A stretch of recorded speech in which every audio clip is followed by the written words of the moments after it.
Now available in paperback and Kindle, All About Marilyn. Learn all about the struggles of a faded former teen sitcom star in this absolutely fabulous 5-star screenplay. Get All About Marilyn in paperback and Kindle on Amazon.com today. On Sunday, many in the black community were shocked when actress Angela Bassett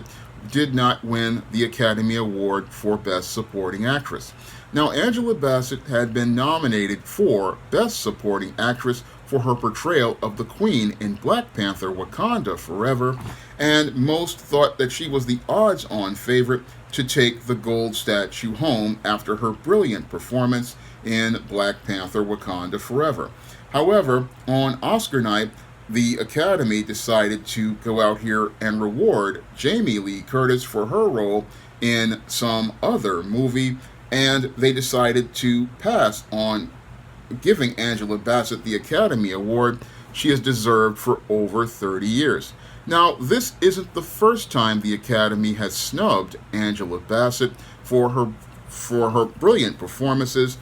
The first time they basically snubbed her was back when she was playing Tina Turner in, I believe, 1993 in the movie What's Love Got to Do With It. Now, that year, she was nominated for Best Actress alongside Lawrence Fishburne, who was nominated for Best Actor, and Angela Bassett was snubbed for that award. And for 30 years, Angela Bassett has given great performances and has never received the recognition she deserved from the Academy. Now, Jonathan Majors and Michael B. Jordan did try to comfort Angela Bassett on stage after seeing her reaction to being snubbed. However, I already knew from the beginning that the Academy would never give Angela Bassett the recognition she deserves because the roles that she plays just do not fit the narrative of white supremacist Hollywood. Now, white supremacist Hollywood always goes out of its way only to reward black performers if they are willing to go out here and compromise their intangibles of character by playing minstrels, by playing slaves, by playing black brutes, and these are the only types of roles that they reward black performers for portraying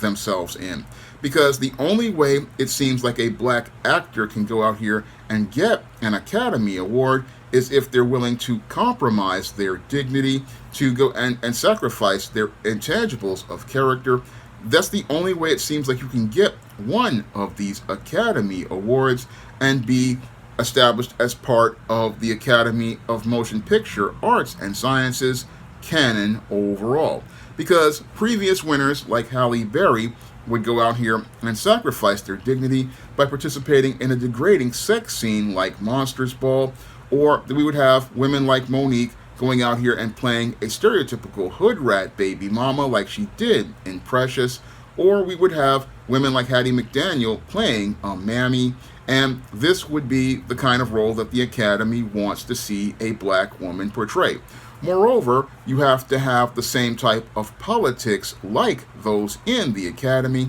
and it seems like the Academy only seems to reward black bootlicks like Halle Berry and many others who will go along to get along to play the game. That's the only way it seems like you can go out here and get one of these Academy Awards, a gold statue that only has value to a small group of elites in the media arm of white supremacy, but has no real value whatsoever outside of that popularity contest. And that's why Angela Bassett shouldn't be so upset, because if she read Sid Field's screenplay like I did almost 15 to 20 years ago, she would understand that the Academy Awards are nothing more than a 2-bit popularity contest designed to elevate the narratives of white supremacy and designed to only present the narratives that white supremacists find comfortable as related to the medium of film. Because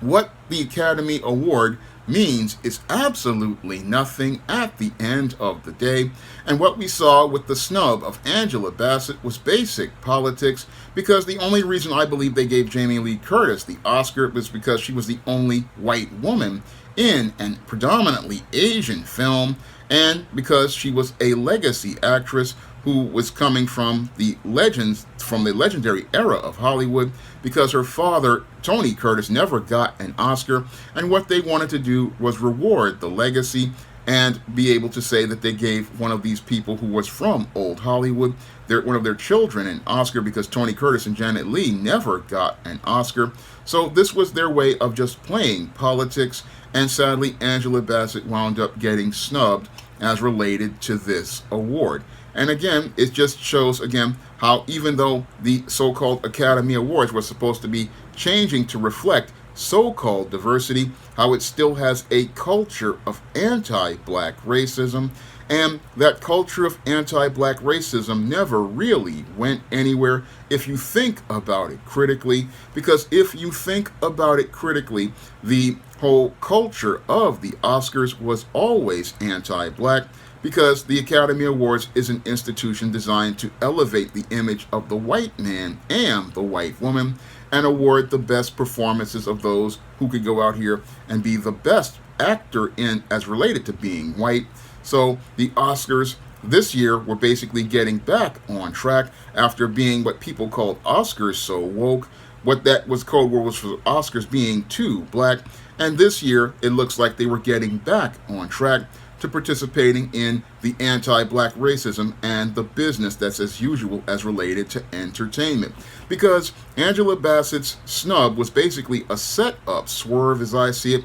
because what they wanted to do was send a message this year as related to the overall Academy Awards, and that was something that was sent to the director of The Woman King and Viola Davis, who thought that they're going out here and presenting a slave movie would get them a fast track to an easy Oscar, and they got snubbed. So basically Hollywood is sending a message to all of those in the world that they are getting back to business as usual, and they're looking to get back to just nominating white people for all of the roles. And while they did give this Asian movie a Best Picture and gave Michelle Yeoh Best Actress, they're looking to get back to the narratives of white supremacy, and they're looking to get back to going out here and shutting out black people. And the new message that they're sending to everyone is that there will be no more slave covert contracts as related to making slave movies to get easy Oscars. That was the snub given to the makers of The Woman King, and that was the snub given to Angela Bassett. And again, they gave the snub primarily to Angela Bassett, I believe, because she would not only go out here and present a positive image of black womanhood by playing T'Challa's mother. Moreover, she has gone out here and presented herself in a dignified fashion, and as she's presented herself in a dignified fashion, she has gone out here and reflected a positive image of black womanhood, and that's something that the Academy does not look to reward. No, the Academy does not want to elevate an image of black womanhood to a high ideal, because elevating an image of black womanhood to a high ideal runs counter to the white supremacist foundations of the Academy of Motion Picture Arts and Sciences, which wants to elevate the white woman as the ideal of the standard of beauty and the standard of being attractive. And they will go out here and again present a buffer minority, since they had the buffer minority in Michelle Yeoh. So they already met their diversity quota as related to the Oscars, and they had no problem going out here and snubbing Angela Bassett, even though Angela Bassett had earned this award over 30 years ago on merit. They continue to disrespect Angela Bassett. And again, this award, it just was about disrespecting Angela Bassett on Oscar night. And again, this is just the way the Academy operates overall. So when I looked at this whole situation, a lot of people were getting upset, but I know the business of Hollywood after studying it for over 25 years. And again, their business is anti-black racism, because if a black person is at the bottom, then the white person can be seen as the ideal, or the Asian person in this case, and they don't really want you to see a black person elevated to a high status, for playing a dignified role or having a dignified image like Angela Bassett, because to elevate a black woman to that standard, that is something white supremacy will never do. So a lot of people are sitting out here getting upset. Oh, Angela Bassett got robbed. Yeah, she got robbed by the Academy of Motion Picture Arts and Sciences, but we all know what a brilliant actress Angela Bassett is. We know how much of a woman of great character she is, because Angela Bassett was the woman who was offered the role in Monsters Ball and turned it down because she said she didn't want to portray a prostitute, and that will always earn me Angela Bassett's respect, because for her to turn down a role that she knew was degrading to black people and looking out for the black image, that is something to admire about Angela Bassett, because she at least has a standard as related to her character, and she has a standard to say, look, I'm not going to take a role that's going to reflect negatively on the black image, because she understands that image is everything as related to black people, because thanks to Angela Bassett, again, she still had that dignity, and again, it's more important to have the intangible of dignity than an Academy Award, because Halle Berry went out here, she played the role for white supremacy, she sacrificed her dignity, and 20 years later, it hasn't opened a single door for another black actress, and instead of us seeing a black actress as somebody who's getting these roles, all Halle Berry got was shown the door. So Angela Bassett basically came out on top, because right now she's the producer of the Fox series 911 and making money hand over fist. So her business is doing well, and she doesn't need to get upset about winning an award that basically proves the end of an actress's career, because once you win that Academy Award, basically all the jobs start drying up because your price tag becomes too high. So in the long run, Angela Bassett dodged a bullet by not getting this Oscar, because now she's going to go on in her older age to continue to have a career that for Jamie Lee Curtis is basically hitting the end point.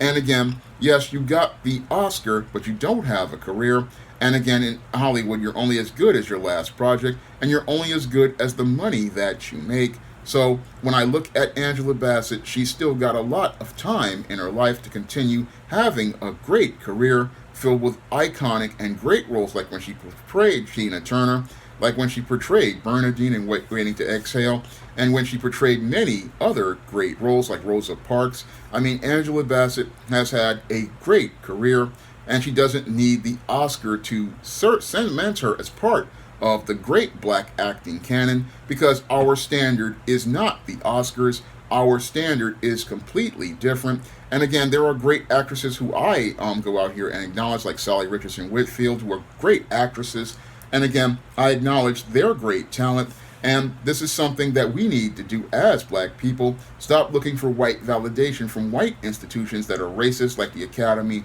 of Motion Picture Arts and Sciences, and go out here and give flowers and honor to those who are talented in our acting and circles, and show respect for those brothers and sisters who are putting it down. Again, we've got lots of great talent out here, and we've got lots of great talent that never gets its respect or gets their flowers, and that's what's happening as related to us buying into the Oscars as the gold standard. No, the Oscars are not our gold standard. No, our standard is completely different, and we need to go out here and do like Jonathan Majors and Michael B. Jordan, give flowers to Angela Bassett. I mean, I have my issues with Wakanda forever, but the whole thing is I don't have issues with Angela Bassett, because she is a great lady who has shown great class, and she showed great dignity and class overall, while the media is trying to present it as, oh, she was acting out at the Oscars. No, the white supremacists gassed this woman's head up,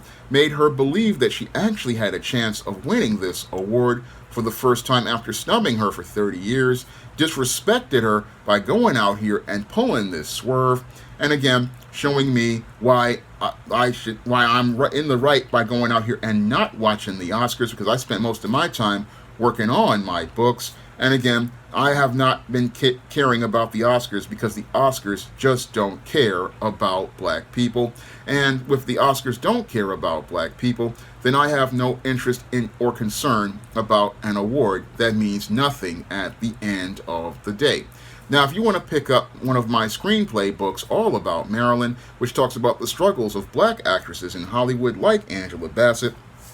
you can find that book on Amazon.com in paperback and Kindle format. And you can also find my screenplay book for my TV series all about Nikki on Amazon.com as well. And if you want to pick up some of my books that feature positive images of black women, such as the Isis series, the Esteem series, the books of the Spinsterella trilogy, the Thetas, or my vampire novel Eternal Night, you can find all of those books on Amazon.com in paperback and Kindle format. You can also find them at other online booksellers like Smashwords, the iBook Store, and Google Play. That's all I have to say for this video. You can comment, rate, and subscribe. Now available in paperback and e-readers, all about Nikki, a fabulous first season. The Fresh Prince of Bel-Air meets Clueless in this absolutely fabulous African-American 1990s teen sitcom. Get all 13 episodes of All About Nikki, the fabulous first season, in paperback and e-readers today.